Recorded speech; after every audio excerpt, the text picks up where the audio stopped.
Shall we admit na?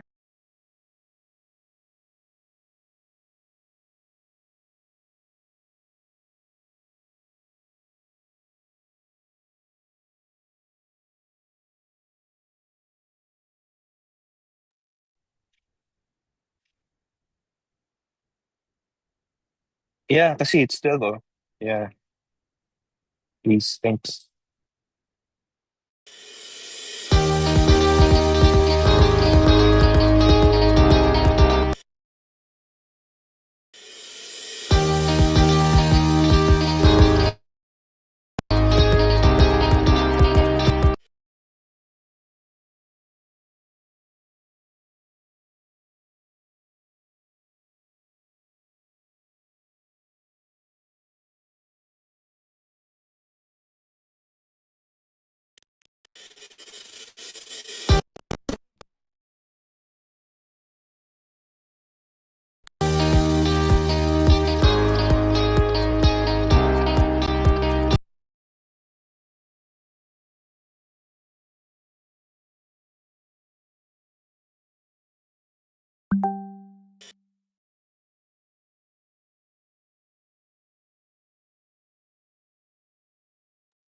Good afternoon, everyone. We will start the session shortly.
Good afternoon, everyone.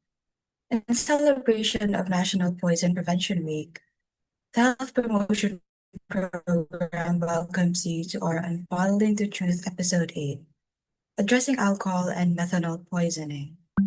This episode is brought to you by the Health Promotion Program of the UP Manila National Institutes of Health, Philippine Society of Public Health Physicians, and the Syntax Coalition, and is accredited to CPD units by the PRC CPD Council of Medicine and Nursing. This iteration Recording of in the TT progress. webinar will guide us on the harms of alcohol and methanol poisoning, where it is most commonly encountered, its clinical management, and public health measures to prevent them.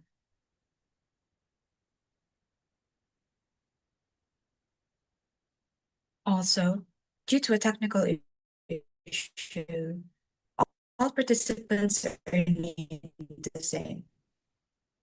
We request everyone to rename themselves as first name, comma, last name, so that your attendance may be documented properly, and to ensure that you receive your certificate of participation. Before we start, We're reminding everyone that the views and opinions expressed in this webinar are those of the speakers and do not necessarily reflect the official stance of the Health Promotion Program, its affiliates, or its partners. And to maximize the limited time we have together, please take note of some of our house rules for this session. Please message any of the organizers for assistance with technical concerns. For any questions directed to the panelists, you may type these in the Q&A function. If you have any trouble finding this, please let one of the organizers know. This webinar is being recorded and will be uploaded to our social media platforms. By staying in the room, you consent to having your likeness recorded. To receive your certificate for the session, it is required for you to register, attend via Zoom, and answer the evaluation form, which will be shown towards the end of the webinar. To officially open our session, we have Dr. Stephanie Anco, Program Manager of HPP, who prepared a recorded message for us today.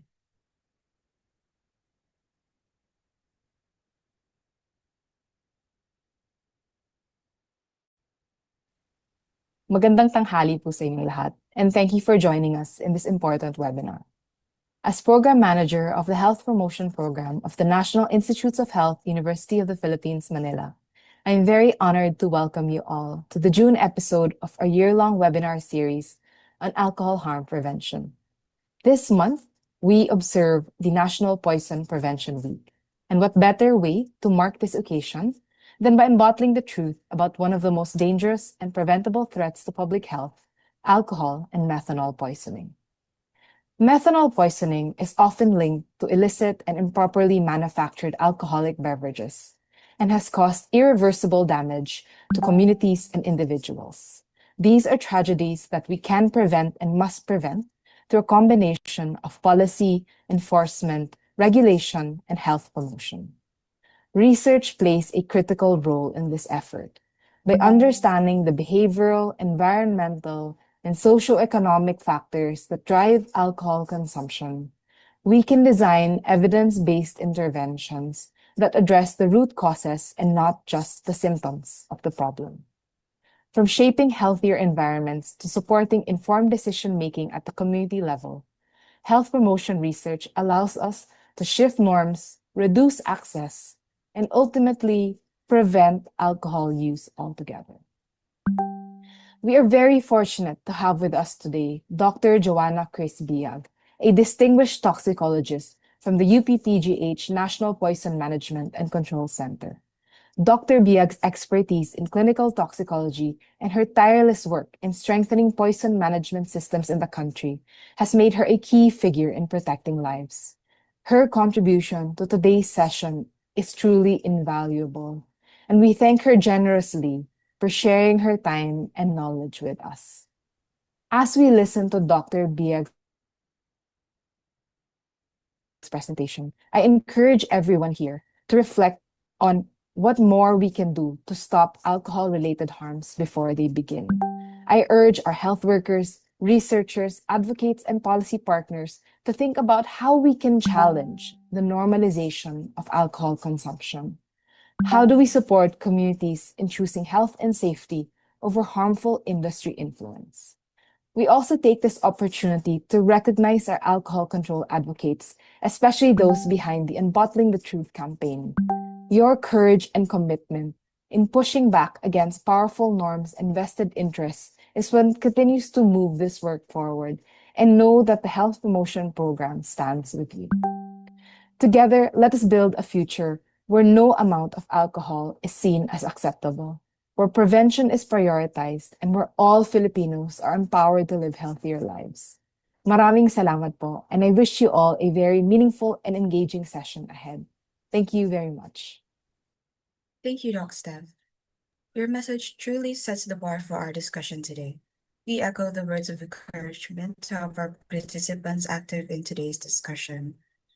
Let's take this opportunity to learn more from our esteemed speaker. We're also delighted to have Dr. Thea Prudencio Yohani Capeding, Secretary General of the Philippine Society of Public Health Physicians, to give us a special message.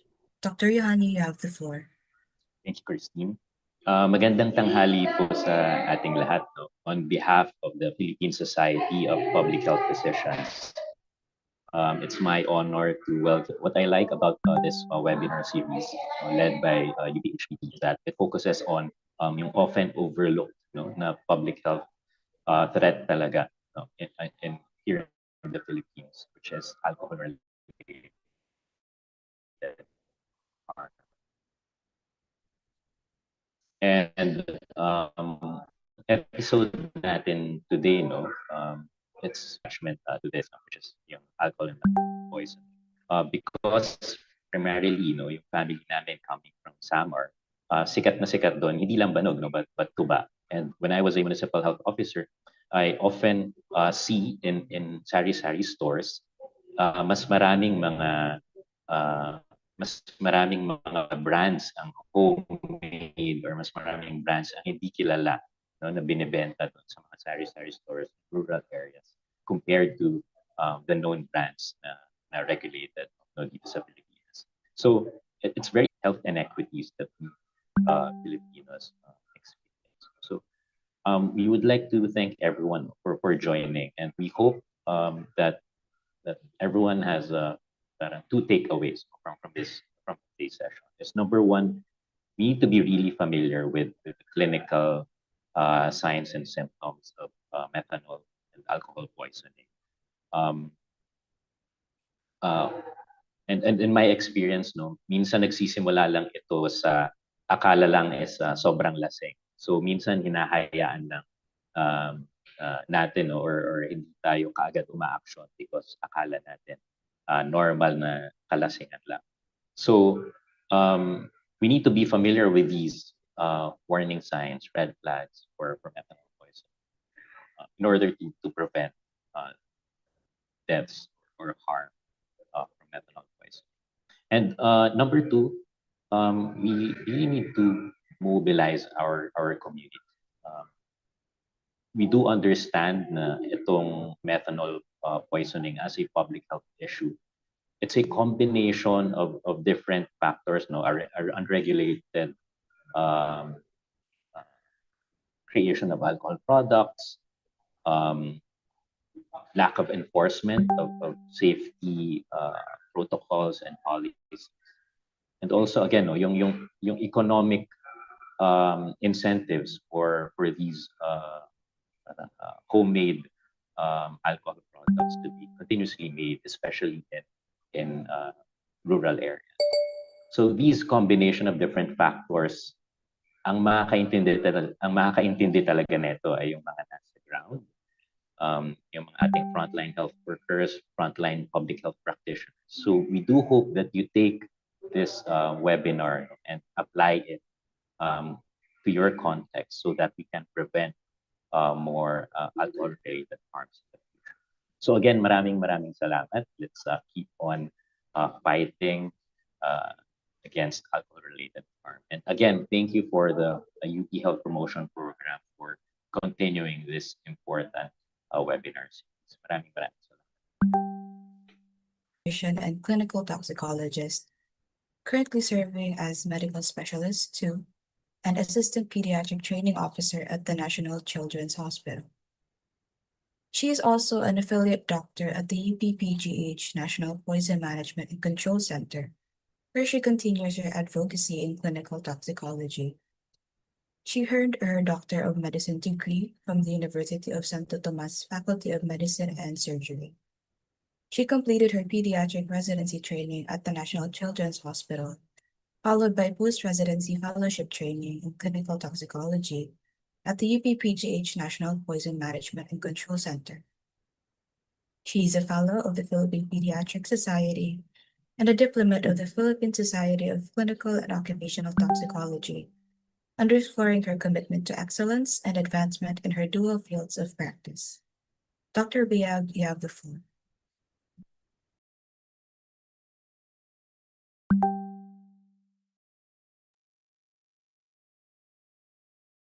Good afternoon, everyone. Thank you for that introduction.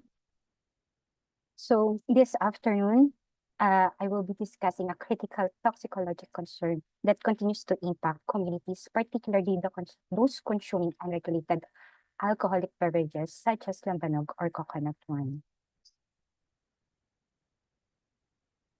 So everybody of us is familiar with Lambanog. It is one of the Filipino products that we actually export.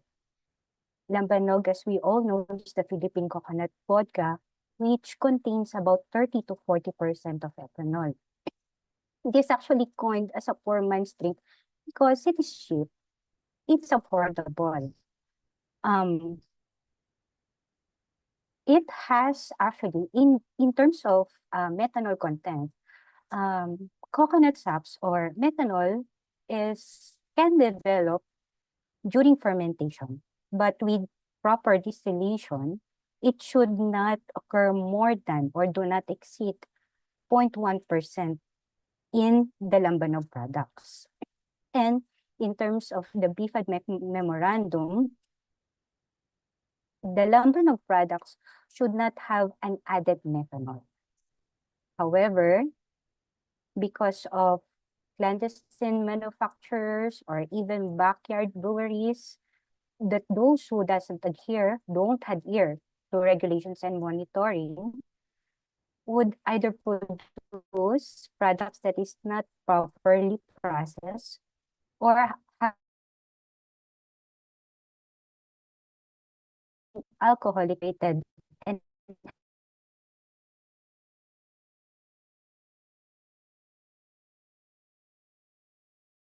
so before distribution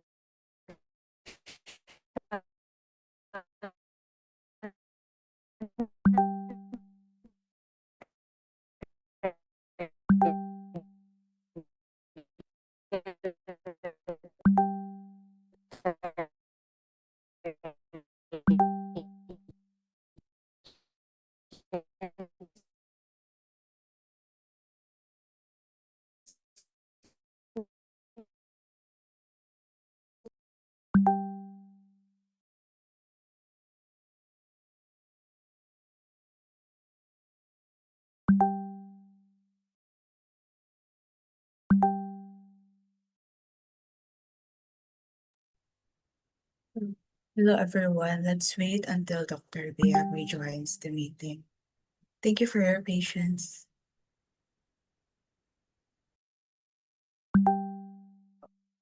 Oh, I'm sorry, I got cut off. I don't have Hello, a Doc. session this afternoon. This is our objectives. Good afternoon, Ma'am Christine. I'm back.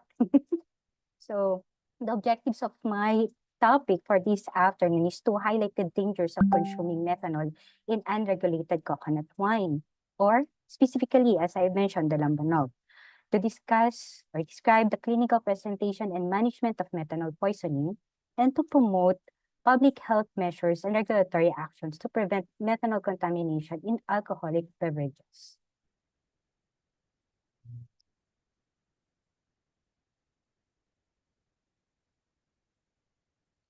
So methanol poisoning is actually had been acknowledged as a global concern or worldwide concern.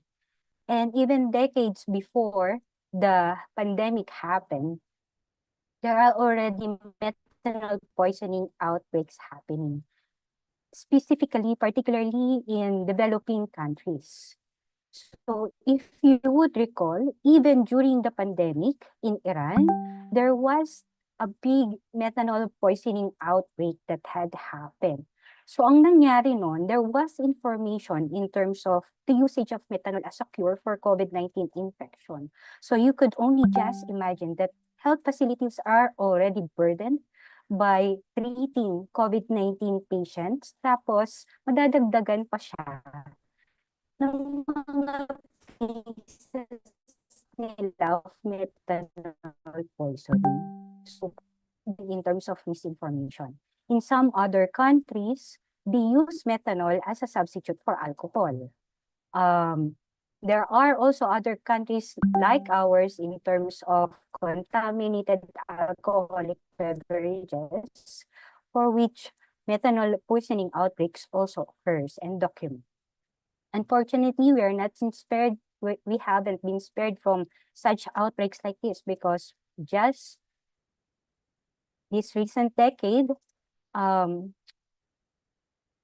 in terms of evidence, in 1980s, there is a paper published by Dr. Dance in terms of they reviewed cases of alcohol encephalopathy in the Philippines around Metro Manila, for which they have documented that the alcohol encephalopathy, they found out that what the patients consume at that time were adulterated alcoholic beverages that turn out to have high concentrations of methanol. So that would be the first evidence in the local setting. And in 2018, reports in terms of fatalities due to methanol poisoning because of the consumption of Lambanog from Tarlac and from Laguna. As you can see. Tas hindi lang natapos dyan. They have already advisories at this point, by this year. However, by 2019, we have experiences or documented a large number of methanol poisoning outbreaks in our country. So, as you know, di ba naman, Lambanog is the drink of choice in terms of festivities. So, hindi lang isang tawang iinom yan. Marami. Tapos, these actually happen during the holidays.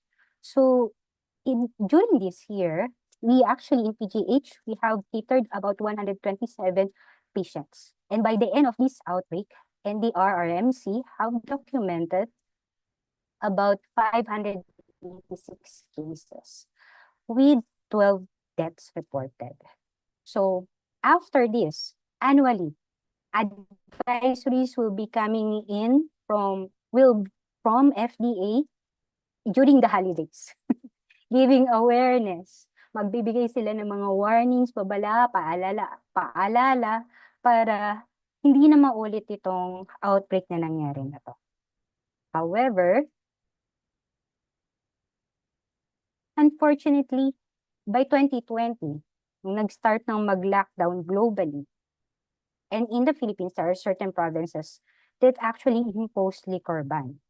Even so, amidst these restrictions, there are still referred cases of methanol poisoning coming in from different provinces, and fatalities were still reported.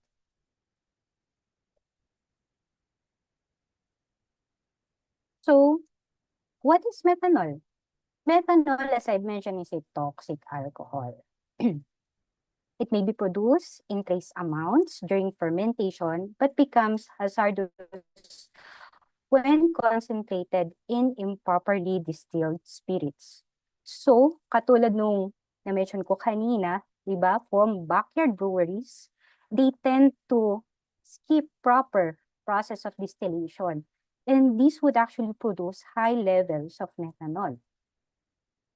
Other than that, methanol is commonly found in industrial and automotive products, such as your windshield washer fluid and antifreeze solutions.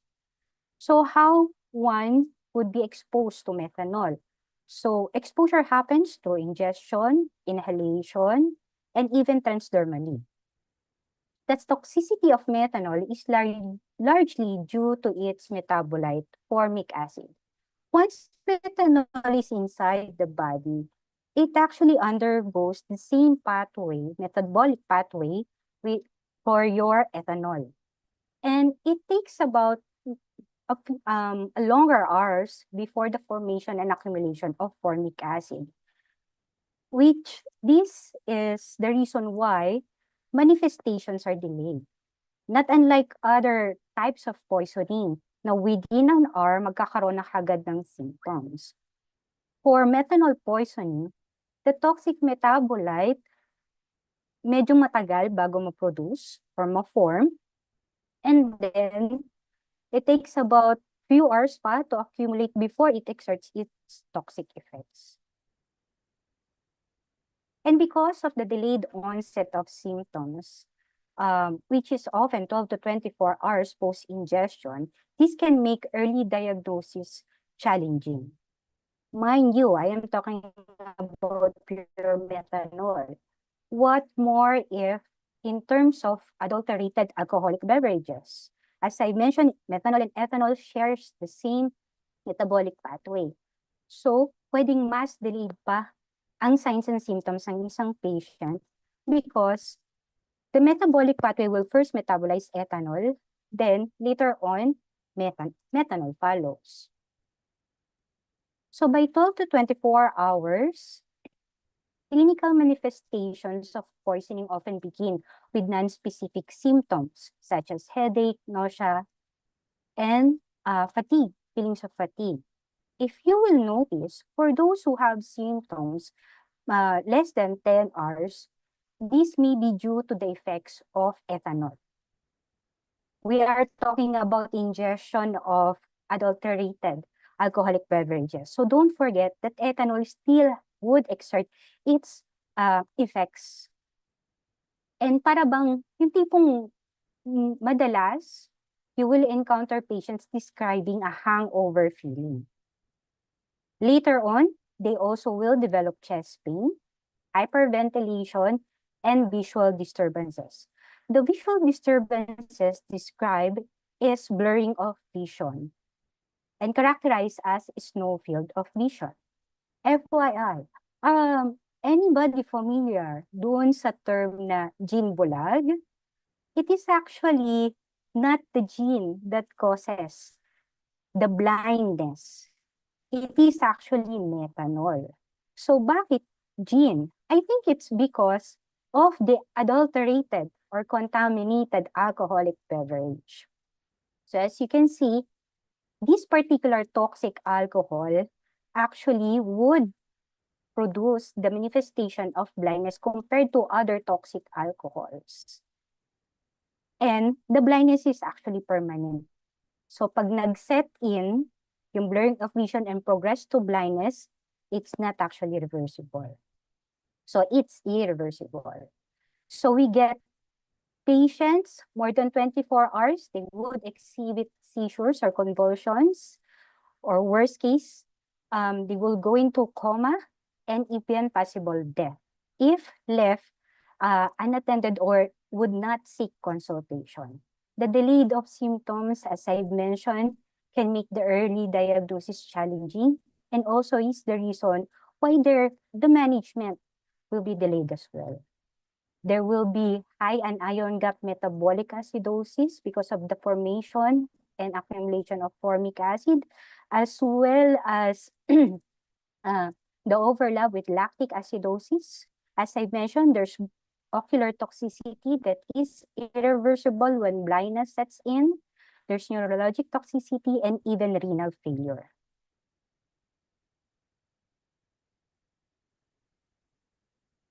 So in terms of my lectures in poisoning management, we always use this general approach.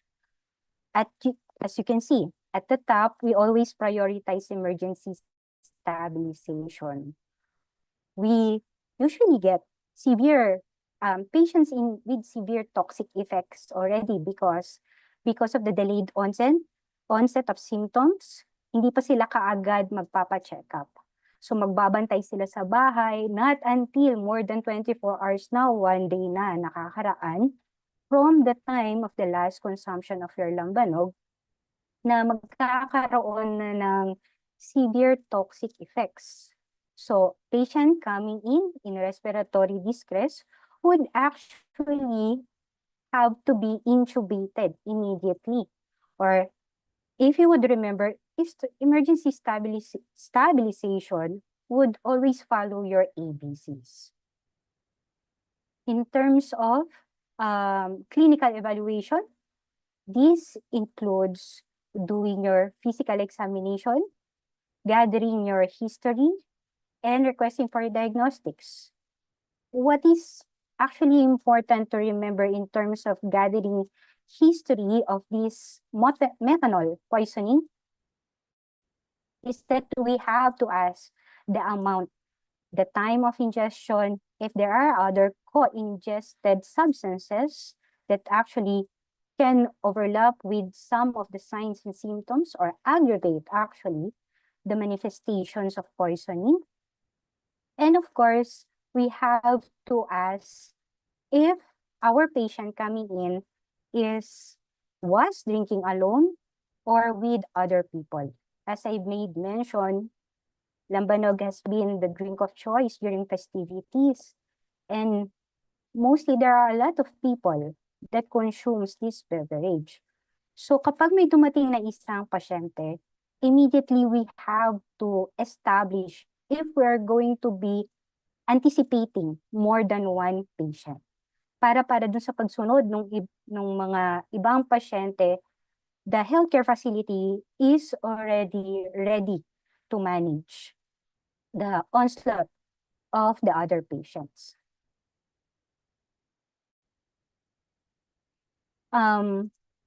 Other than doing the diagnostics, bukod dun sa mga routine CBCs natin, we have to monitor end organ effects, right? Like renal function tests by doing your bio-NCREA and your liver function tests, your liver enzymes, as well as your coagulation assays. But what is actually important in terms of requesting diagnostics in methanol poisoning is to request to do your ABG. As you have noticed in my previous slide, in methanol poisoning, there's going to be a high anion gap metabolic acidosis. And it should be, the management for this would be aggressive correction of this HAGMA. So is there a method for minimizing absorption or decontamination for these kinds of patients? Once into body, methanol is rapidly absorbed. And as an alcohol, we cannot use activated charcoal. There's no benefit because there's poor absorption. So technically, hindi din natin sila makukuha within the golden period. So there's we cannot do minimizing absorption at the point for which when we get patients kasi late na silang darating because of the delayed symptoms. Are there any enhancing elimination methods that we could do? So for my next slides, I will be showing to you that we could actually give folinic acid or your leucovorin and folic acid, as well as do hemodialysis for severe toxic cases. Largely, majority of poisoning doesn't have antidotes, but for methanol poisoning, fortunately, we do have antidotes, and I will be talking about that by my next slide. Largely, it will be supportive therapy, addressing the concomitant complications and organ toxic effects like hydration, referring to subspecialties such as ophthalmology for the assessment of methanol toxic optic neuropathy, and for nephroreferral for the kidney failure or the acute kidney injury. So we must determine to place patients, lalo na yung mga may severe toxic effects, to place them in a critical ICU for better monitoring and close management. If we do get patients who are asymptomatic, we do not dispose of them immediately. We have to establish the timeline, and we have to advise them to be admitted under observation because of the reason that the manifestation nga ay delayed. So baka dumating sa inyo wala pa because it's less than 10 hours. But because yung kasama niya or meron silang kakilala na nag-advise to get a precautionary consult, then we have to advise them and monitor them for the manifestation or the presentation of clinical symptoms. So, there is an antidote, as I have mentioned, and the administration of antidote is very crucial in every poisoning cases. So, what's the antidote actually in methanol poisoning? We have actually two, ethanol and fomepizole. they have the same action for which they block the metabolism of methanol. They inhibit the alcohol dehydrogenase, the enzyme in the metabolic pathway, and when blocked, this prevents formation of your formic acid. So, but in terms of the question, kailan natin ibibigay? When do we always need to give an antidote for every methanol poisoning cases that we get? There is already an established or a recommended criteria whenever we have to give or administer the ethanol or fomepizole. So they are actually both have been proven efficient in methanol poisoning. So in terms of the recommended criteria, as you can see, one would be serum methanol concentration that is about 32 milligrams per deciliter. However, if you would notice, not all institutions have methanol level determination. Sa ibang bansa, nagagawa nila ito. The second recommended criteria would be documented or history of recent ingestion of possibly contaminated alcoholic beverage with methanol with an osmolar gap of more than 25 milliosmol kilo per water. So the use of your osmolar gap here, mas nagagamit nila to abroad.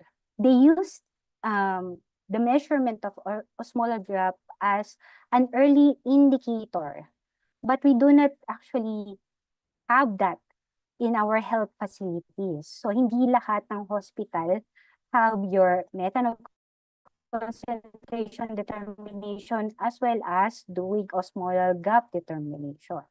So mostly we base it by the third criteria in terms of when are we going to give our antidote. So establishing if there's history of ingestion plus 2 or more of the following criteria. If upon ABG, you note there's arterial pH of less than 7.3, the serum bicarbonate level is less than 20, osmolar gap is more than 25, and in the presence of visual disturbances. This is what we actually reference in terms of how we have handled the methanol poisoning cases that we had in 2019. So this slide, I put in the dosing of your ethanol and your fomepizole. So what I place here under ethanol is the dosing for oral ethanol. In other countries, they do have IV ethanol. Mind you, as a reminder, whenever we give ethanol as the antidote for methanol poisoning cases, it is highly recommended that we place them, even though if their effects, the toxic effect is not that in mild or moderate lang, very transient, I still would highly recommend to place these patients in critical care unit. Why? Because as you can see, the dosing or the giving of alcohol would be hourly. And if you would still remember, ulitin ko lang, ethanol would still exert its toxic effects. So you are not going to be dealing with development of ethanol. For those institutions that do have ethanol level determination, it is better to monitor levels of alcohol or ethanol at 100 milligram per deciliter because at this level, it's that would determine that the alcohol or the ethanol effectively exerts its action in inhibiting the formation of your formic acid. And as a reminder as well, whenever we do give ethanol, we also give thiamine, okay, as supplementation. So in other countries, they have fomepizole.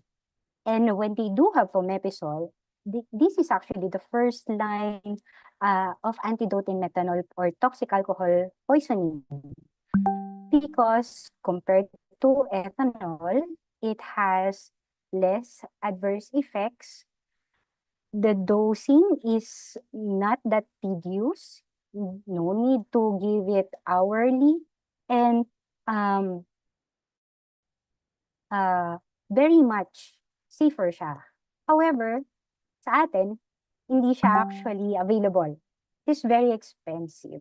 If I recall it correctly, this is one vial of fomepizole is about in between 300 to 600 US dollars. Ganun siya kamahal.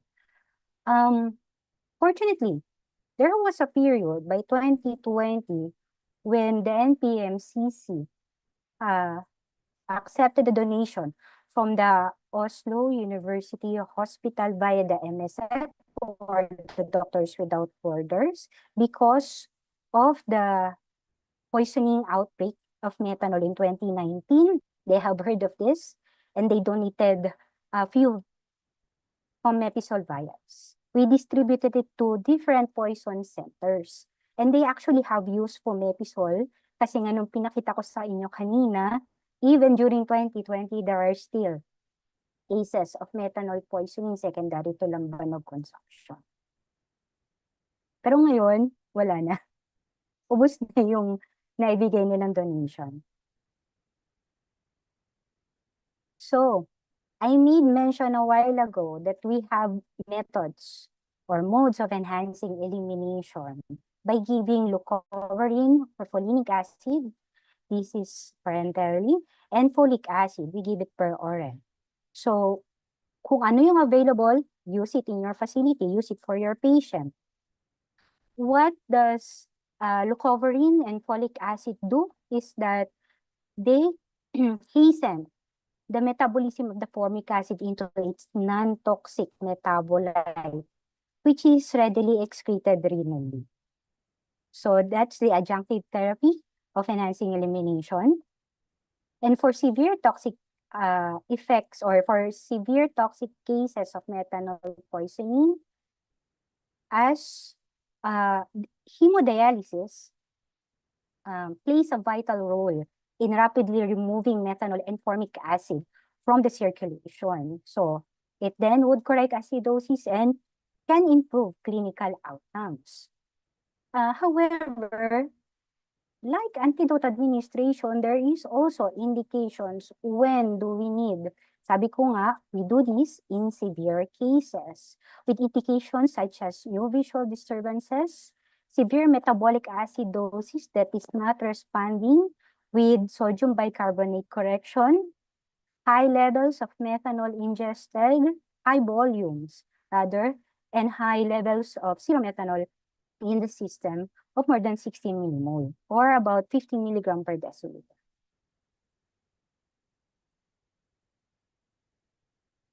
So I would just like to share you this protocol. This is actually the updated one, the 2023. The Oslo University Hospital in collaboration with the Medicines Sans Frontières or the Doctors Without Borders have made this protocol specifically for the use in developing countries. So actually, they do have a summarized or an abridged version of this, about 2 to 3 pages, na dinidisseminate nila in developing countries to help them how to manage methanol poisoning. And then by 2019, they developed this protocol. However, it got published by late 2020 na, and this is the updated version, the 2023 protocol, methanol poisoning protocol. So this protocol, we use it as reference in the management of the methanol poisoning outbreak in 2019. And inside, one of its algorithms shows us or can actually guide us in terms of managing patients. Different patients yan, coming in at different times, whether they are asymptomatic or already symptomatic, and upon review of ABG. Those who warrants to be observed for the next 24 hours, those who would heed the antidote, when to give it, when do we do standby hemodialysis. So this is very helpful So downloadable to sa net, actually. And for LGUs or rural health units, this is very practical in terms of the initial management before coordinating transfers to larger facilities that do have a hemodialysis unit. Or for, if you prefer, dun sa mga units that do have the poison centers.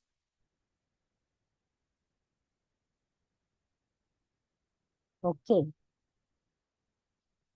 And of course, so nakita niyo na in terms of management of poisoning, prevention still remains the most effective strategy. Public health interventions should focus on strengthening regulatory oversight of local alcohol production, enforcing bans on unregistered or non-compliant manufacturers, which what is FDA is doing by giving advisories on certain Lambanog products that they have investigated and have been found out to have high methanol concentrations, and which are actually unregulated or not approved.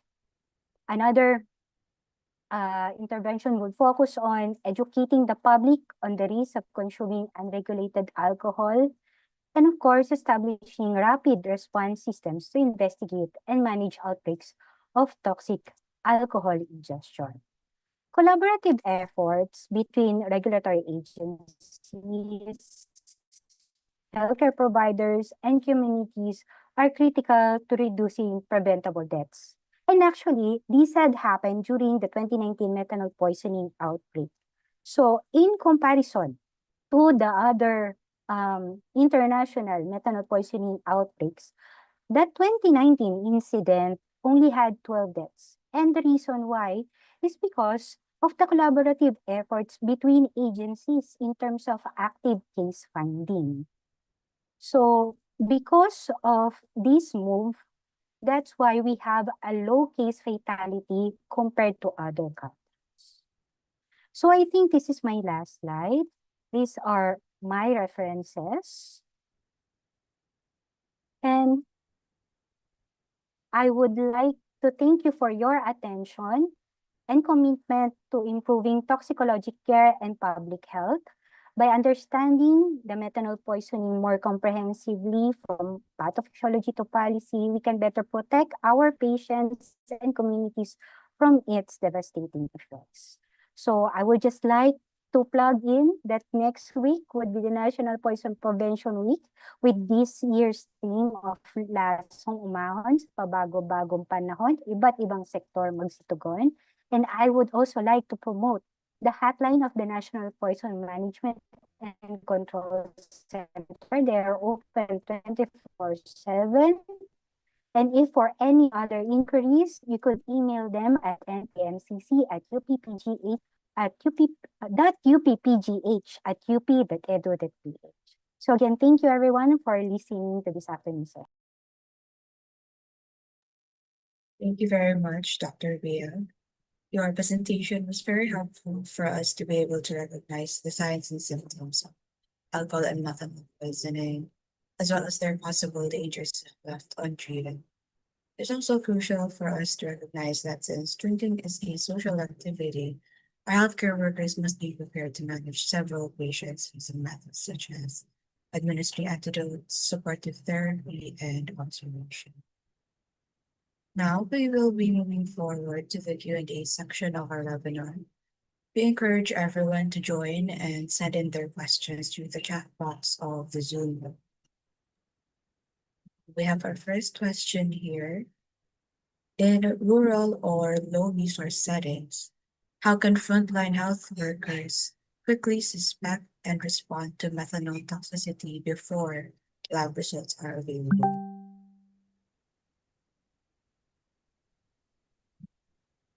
Ma'am Christine, can you repeat the question again? Medyo... Yes. Yeah. In rural or low resource settings, how can frontline health workers quickly suspect and respond to methanol toxicity before lab results are available? Okay. So I will be citing to you actually what happened during the methanol poisoning outbreak in 2019. We empowered the rural health units at that time because they are the frontliners during that poisoning outbreak dun sa Laguna, isang rural health unit sa Laguna. So we contacted the team there, led by a physician, and have given instructions that in terms of clinical assessment, they could actually do that even without the results. So no need to wait for the results. At that point kasi established na that it's methanol poisoning. And that in the community na na pinpoint na nila kung sino yung mga nag-consume. So we gave instructions that when they do get patients that these are the manifestations, they can actually initiate giving ethanol and immediately refer to the nearest hospital for further management. So we can actually do that at that point. In terms of if there is only suspected lang, so we can actually go on still through clinical. And by clinical judgment, if we do not have the ethanol or the antidote, kasi hindi naman nag-i-stock talaga ng alak sa loob ng hospital. Siyempre in the pharmacy. Hindi naman siya yung tipong medication na kailangan i-stock doon. If you do not have on hand ethanol, but you have your folinic acid and your leucovorin and folic acid or folic acid, kung wala yung leucovorin, you can initiate that. Lalo na kung symptomatic yung patient. Because if symptomatic yung patient, meaning there's already folic acid, diba? So, not necessarily naman na we have to wait for the lab results, but it helps a lot. Lalo na if we are determining the level or the severity of metabolic acidosis. Kasi patients with severe metabolic acidosis actually doesn't have a good outcome. Lalo na if other than severe metabolic acidosis, they come in with severe toxic effects. Medyo pangit na ang prognosis nila at that point. So I hope I have answered the question. Thank you very much, Dr. So you're saying that the lab results are more a confirmation of the poisoning, and even without them, we can still treat the patient. It helps a lot in terms of monitoring other end organ effects. If we have patients na may liver problem, we usually see this talaga para dun sa mga chronic alcoholics. So kasi we do not only address the methanol poisoning. So syempre, titingnan nyo din yung background kung ano yung pasyente. Yung mga manginginom talaga, di ba? So, mag-go over address that. Not only for methanol poisoning. Syempre, if the patient already has other symptoms, we have to treat it accordingly. So in respiratory distress, we have to intubate them. Severe metabolic acidosis, we have to aggressively correct it. Renal failure, we have to start hydration. We have to refer for a possible or standby hemodialysis for these cases. So that's how management would play out when you do have these kinds of patients. Thank you very much, Boss. So here we can see that the on-the-ground experiences of the RH workers are really helpful talaga in determining the history of the patient. So also related to that, our next question. What is the most common mistake or delay you see in diagnosis and treatment? And how do we address this error? As I mentioned, because of the delayed onset of symptoms, lalo na kapag, syempre kapag lambanog, it's ethanol and methanol. So, mas delayed pa. Aasahan natin it's going to be more than 12 hours bago mag-set yung symptoms. So, that's the challenge. And because of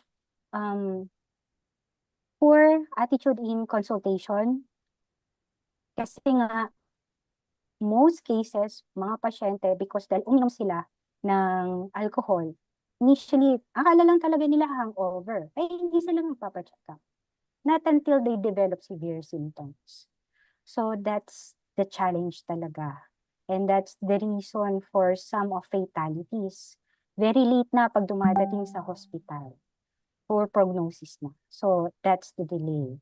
So, at this point, when we do get an index case or one patient, the active case finding helps a lot in terms of preventing other casualties.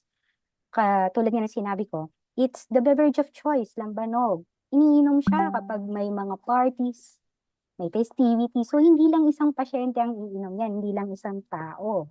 So, kapag may isang pasyente na dumating sa inyo, at saka, na-establish nyo na hindi lang siya yung uminom ng product na yon o yung lambanog na yon, immediately alert the concerned agencies or the other authorities to contact the other people who also consume. So this is what we call active case finding. And this prevents further casualties. So that's one way. But it's very difficult kapag sobrang late na silang dumating. Lalo na kapag more than 24 hours expecting severe toxic effects. So, hindi naman usual yung magkakatok ka bahay-bahay. Talagang ipupush mo yan na hahanapin nyo sila isa-isa. So, yun yung nangyari noong 2019. That's why we do have a low case fatality rate nung incident. Thank you very much for your answer. Because what we can do is, especially during times of festivities, be vigilant regarding the consumption of lambanog and other alcoholic drinks. So, yes. Another question here. Can you share your thoughts on how local government units and community leaders can play a role in preventing outbreaks of methanol poisoning from unregulated alcoholic beverages? Actually, they could actually start in terms of health education, awareness. It's still going to be awareness talaga sa community na not all the alcoholic beverages such as lambanog would be safe to be ingested or to consume. So, doon, pwedeng yun yung start. It's a very big help na talaga in terms of preventing these incidents or these poisonings. So, when the community is aware, they would actually become vigilant. And of course, give reminders that before consuming any alcoholic beverage, make sure na FDA approved siya. Meaning it had undergone the proper regulations, the proper monitoring, tapos mag-iingat kayo dun sa mga tingi-tingi. Sabi ko nga, 4 months din siya. Cheap eh. So, ang nangyayari, tingi-tingi siya. Yung mga tingi-tingi na lambanog, yung nabibili na sa mga bote na mga less than 500 ml, they tend to be produced by backyard breweries. So, other than having a not so good process of distillation, they could adulterate it by adding on methanol itself. So, be very careful in buying or would like to remind the community that then health education and awareness, promoting awareness sa community Well, the LGU can actually establish or collaborate with the authorities in terms of when an index case had been found out, or they could do monthly or even quarterly parents class. Another way of doing health education. Syempre, para sa mga higher authorities in terms of those who monitors, dapat mas strengthen yung enforcement na bawal na magbenta ng mga not FDA approved products. So in authorities, that's what they can do. They have to strengthen the enforcement of these regulations and laws. So at that level, kapag nagawa to, talagang mape-prevent natin yung mga incidents of methanol poisoning.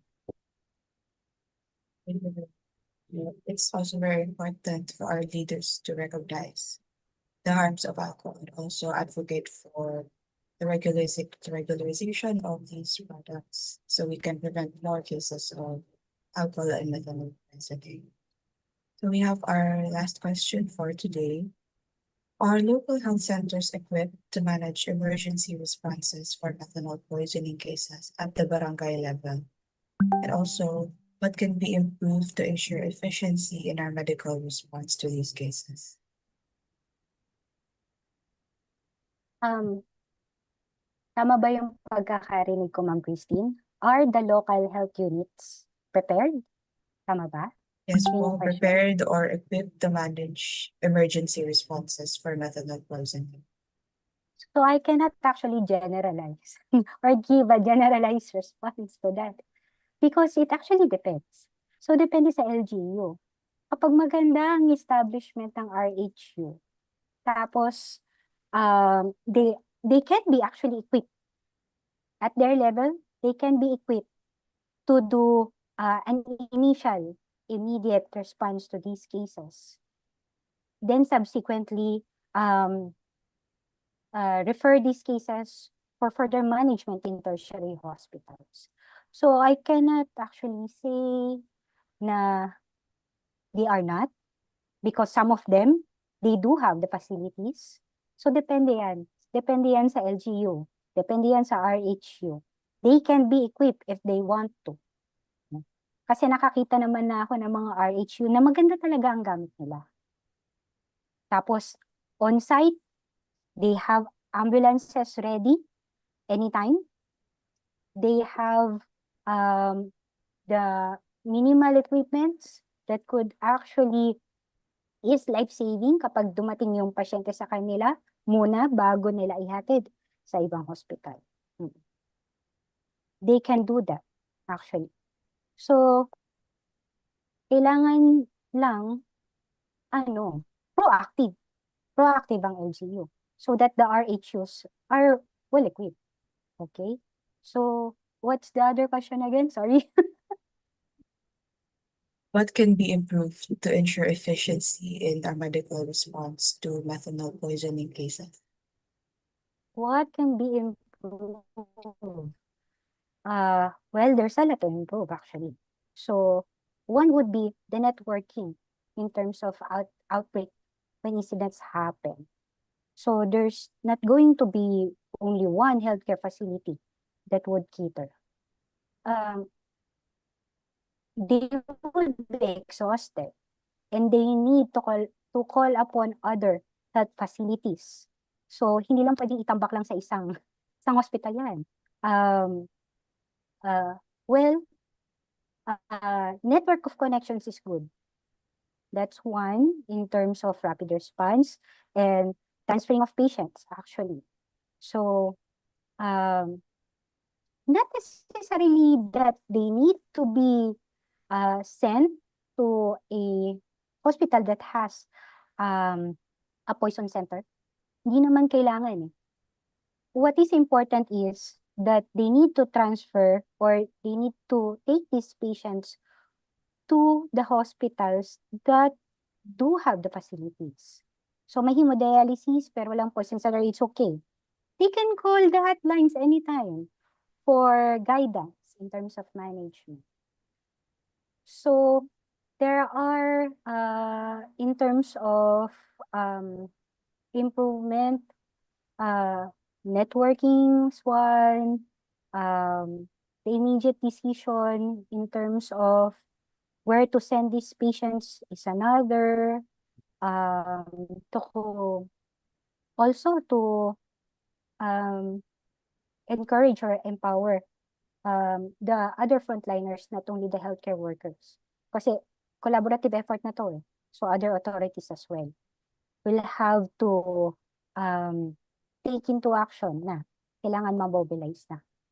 So it's going to be, lalo na sa outbreaks.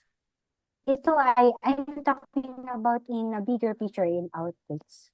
Kasi usually, doon naman talaga natin natitrace back in terms of methanol poisoning. Although there are sporadic cases, mga 1 case, 2 cases, but in the bigger picture of incidents like this, so there's a lot of things that we could actually improve upon in terms of rapid response to prevent further casualties. So this is also related to the political will of our local leaders in strengthening our healthcare provider network to be able to facilitate immediate action and also immediate referral of methanol poisoning cases. At LGU level, they have to be proactive. They have to take on the role of the incident commander per se. Yun.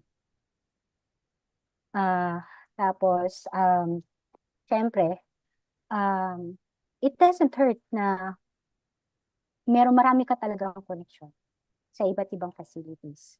This, nakakatulong siya sa mas mabilisang takbo ng management ng mga cases na ganito. Thank you very much, Dr. Biag. I think that was our last question for today. It was a really great Q&A session, and I personally learned a lot about methanol poisoning and its management, and also how we can improve our health systems to be able to manage such cases. And so with that, we have a recorded message from Dr. Dominic or Dr. Madumbo, OIC Director 3 of the Department of Health Promotion Bureau, to close our event today.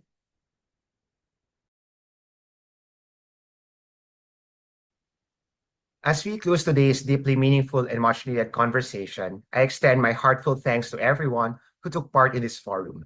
Most especially, I want to recognize our esteemed keynote speaker, Dr. Joanna Khris Biag, a pediatric toxicologist from the UP Philippine General Hospital.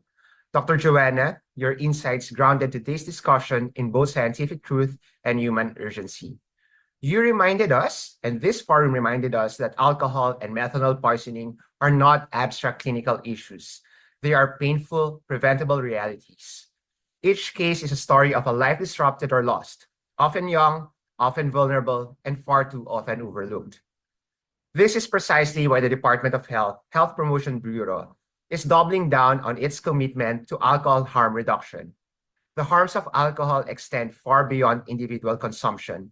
They ripple through our families, our communities, our economy, and our healthcare system. Health promotion is not just about telling people what's harmful. It's about creating the conditions for people to live healthier lives, free from the unnecessary risk and informed by truth, not by stigma or myth. It's about shifting systems, shaping environments, and strengthening protective factors at every level. We have seen promising models, such as screening, brief interventions, and referral to treatments, clear proof that early evidence-based interventions work. But we also know that prevention is not a one-size-fits-all solution. It must be localized, inclusive, culturally appropriate, and sustained. That's why we must strengthen our health promotion interventions by working hand-in-hand with communities, local governments, civil society, and especially the academe and research institutions. We need robust data to guide action, and we need credible messengers, our healthcare workers, our teachers, youth leaders, content creators, and community champions to carry out these particular messages into the spaces where they matter the most. Let's also be clear, raising awareness is not the end goal. Our goal is to change behaviors, shift norms, and ultimately save lives. That means ensuring health information is accessible, actionable, and empowering, particularly for those who are most at risk. Let us not wait for another toxic outbreak or heartbreaking headline to wake us up. Let this forum be our inflection point, a moment where we move from knowing to doing, from reacting to preventing, from fragmented efforts to united and strategic action. Together, let us build a culture where health is shared responsibility and where prevention is prioritized, and where every Filipino, regardless of age, status, or location, is equipped and supported to make healthy, informed choices. Again, thank you for your presence, your passion, and your continued commitment. The road ahead demands our collective effort, but I am very confident that if we move forward together, we can truly turn today's dialogue into tomorrow's impact. Let's act decisively, compassionately, and boldly for the health and future of every Filipino. Muli mula sa Health Promotion Bureau, maraming salamat po at isang mapagpalang araw sa ating lahat. Thank you very much, Dr. Rodolfo. Now, we invite everyone to answer our events evaluation form. It can be accessed through the QR code shown on your screen and through the link messaged by the organizers. Your response will help us plan future events of the UP Manila NIH Health Promotion Program. You may answer the evaluation form by 5 p.m. today. Please be guided that answering this is also a prerequisite to receiving your certificate. As we screen and validate the responses, we appreciate your patience in receiving the certificates. Rest assured, as long as you registered, attended via Zoom, and answered the evaluation form as instructed, you will be receiving your certificate to your registered email address.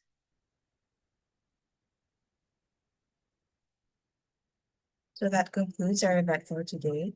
To stay updated on the latest happenings of the Health Promotion Program, follow our social media pages shown on screen and sign up to our newsletter by scanning the QR.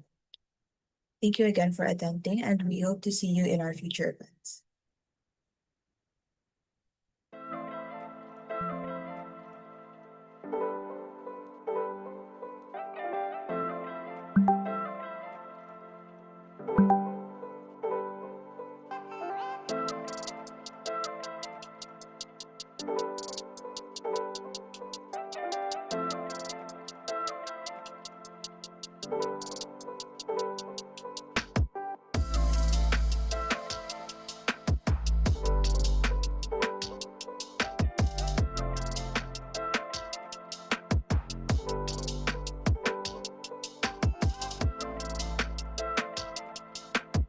Recording stopped.